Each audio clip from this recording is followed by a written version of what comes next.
Da, iată una dintre rețetele succesului. Evident, mai intră multe în această ecuație. Talent, muncă multă. Haideți să le vedem și pe fetele de la CS Urania Arad 1.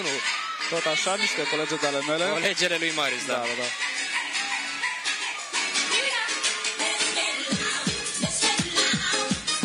Acest element se numește helicopter, legat cu o tranziție foarte bună.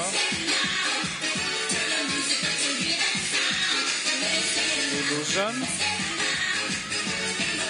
Un tur foarte bine executat. Până acum fetele se descurcă destul de bine.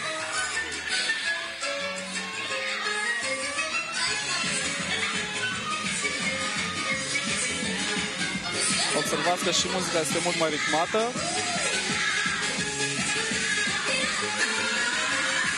Avem și niște elemente împrumutate de la gimnastică artistică pe care toată lumea o cunoaște. În fiecare exercițiu se pot adăuga câte 2 elemente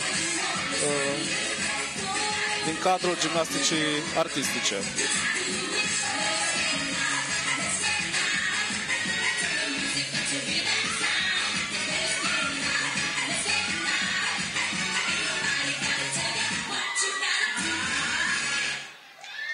Da, un final foarte interesant.